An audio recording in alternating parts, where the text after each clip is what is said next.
열왕기하 15장 1에서 18절 말씀입니다.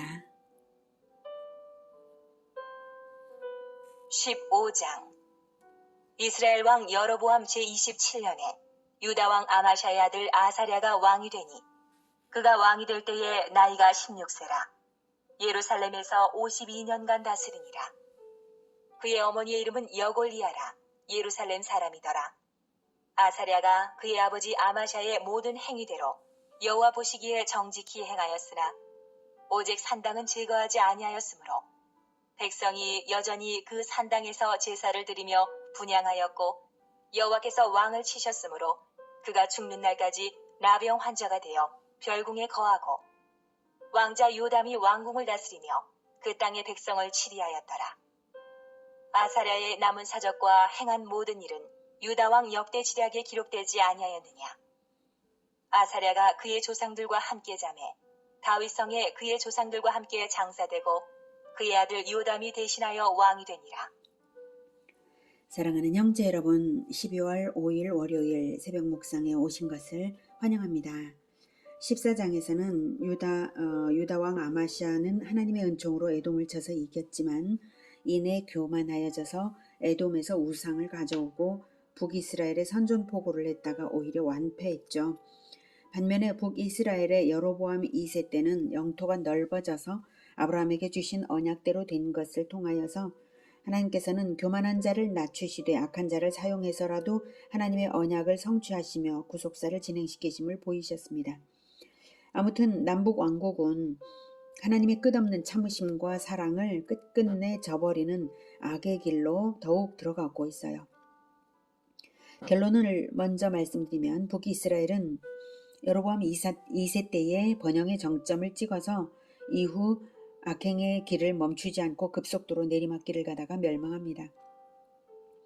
남유다는 아마샤에 이어 왕위에 오른 아사랴 때와 그의 아들 요담 때의 번영을 맛보고는 북이스라엘보다는 좀 더 오래는 가지만 마침내 멸망합니다. 결국 열왕기는 남북왕국의 멸망의 원인이 무엇인지를 보여주는데요.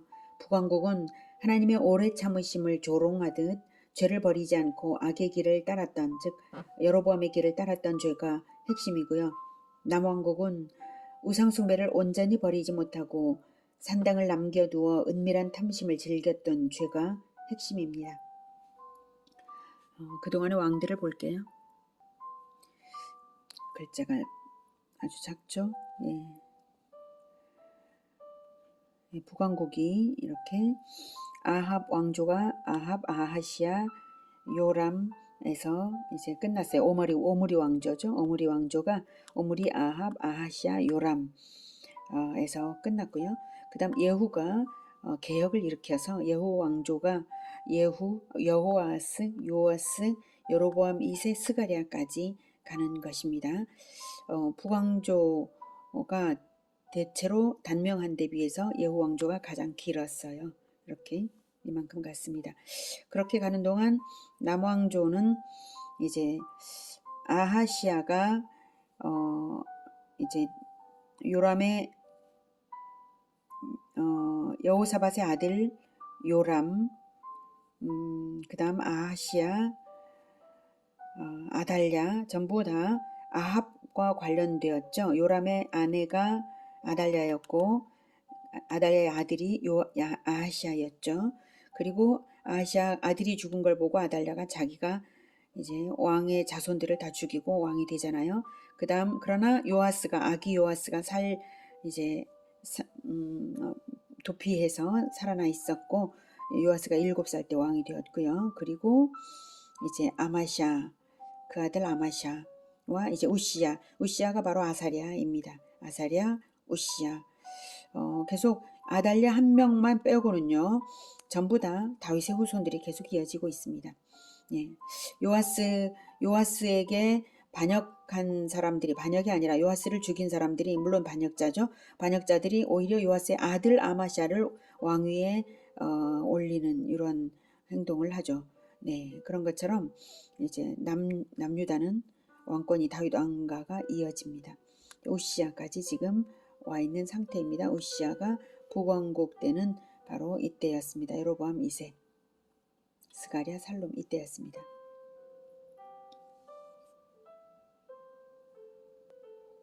네. 아사랴 즉 우시야는 아버지 아마샤가 북왕국의 포로로 잡혀간 기간에 아버지를 대신해서 통치를 했고요. 아버지 아마샤가 돌아와서는 섭정을 했어요.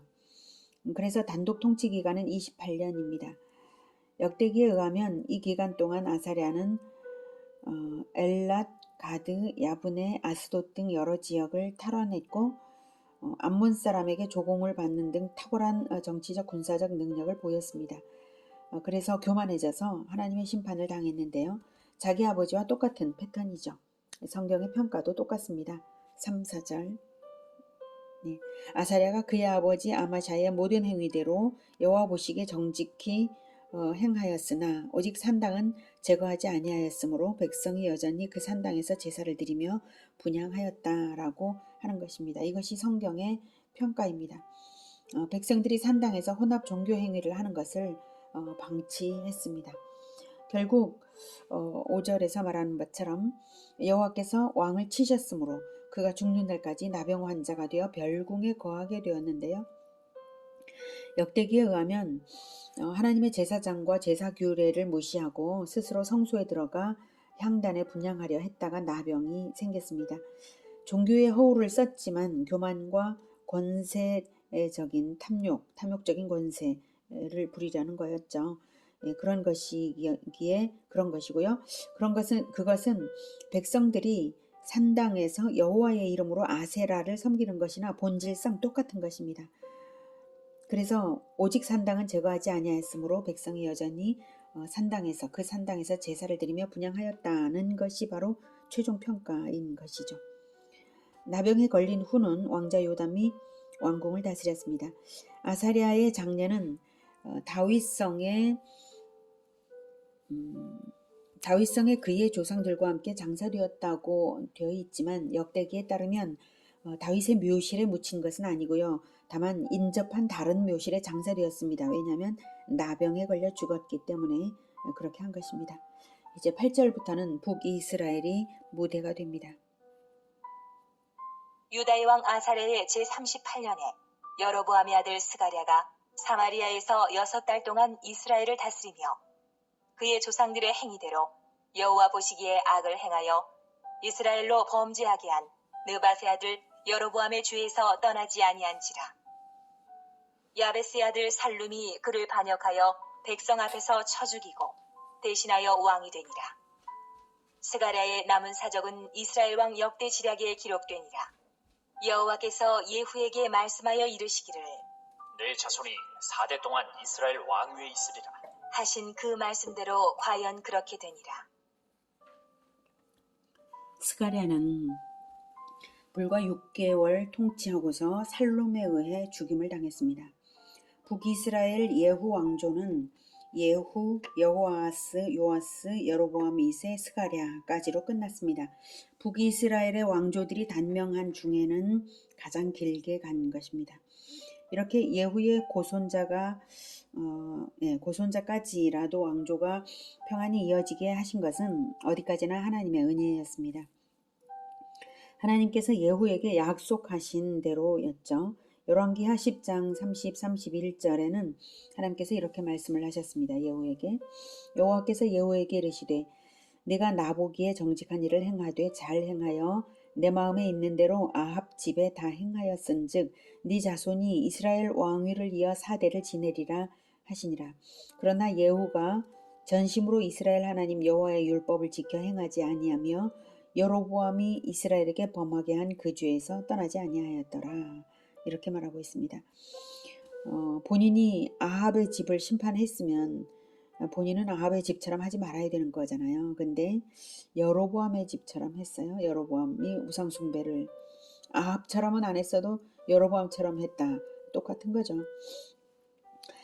아무튼 4대를 지내리라는 예언을 듣고 감사하되 경고인 점도 알아들어서 느밧의 아들 여로보암의 죄는 버렸어야 하는 거예요. 예후는 바알 우상은 척결했기에 상을 받기는 했지만 우상 숭배 그 자체는 결코 버리지 않았기 때문에 자손에게로 우상 숭배를 물려주었고 그래서 자손대에 심판을 당하는 것입니다. 스가랴의 죽음과 함께 호세아 1장 4절의 예언이 성취되었는데요. 호세아 1장 4절에서는 이렇게 말씀하셨습니다. 여호와께서 호세아에게 이르시되 그의 이름을 이스라엘이라 하라. 조금 후에 내가 이스라엘의 피를 예후의 집에 갚으며 이스라엘 족속의 나라를 폐할 것임이니라. 이렇게 말씀을 하셨어요. 예. 예후의 집에 이스라엘의 피를 예후의 집에 갚는다는 말은 이스라엘에서 이제 이세벨이 죽었잖아요. 즉 아합이 심판을 당한 것이 예후에 의해서 심판을 당했지만 그것을 예후의 집에 다시 갚겠다라고 하나님께서 말씀을 하신 거예요. 호세아에게 말씀해 주신 거예요. 예후의 집에 갚겠다. 그리고 이스라엘 족속의 나라를 폐할 것이다. 이렇게 말씀하셨습니다. 이것은 스가랴에서 이스라엘의 왕정은 사실 끝이 난다는 것입니다. 그래서 정말 이스라엘의 왕정은 사실상 끝이 났습니다. 이후에 살롬부터는 왕이라는 이름을 붙일 수 없는 자들로서 강도와 폭군일 뿐이기 때문입니다. 결코 이스라엘의 왕이라고 말할 수 없는 자들이 그 다음부터는 이제 등장합니다. 이미 살롬은 스가랴를 심지어 10절에 보면 백성 앞에서 쳐 죽이고 대신하여 왕이 되어요. 아마도 인민 재판과 같은 그런 만행을 저지른 것이죠. 하나님을 버린 인본주의의 극치가 이렇게 되는 것입니다. 이미 이렇게 북이스라엘은 급속히 내리막길로 들어갔습니다. 13절 네.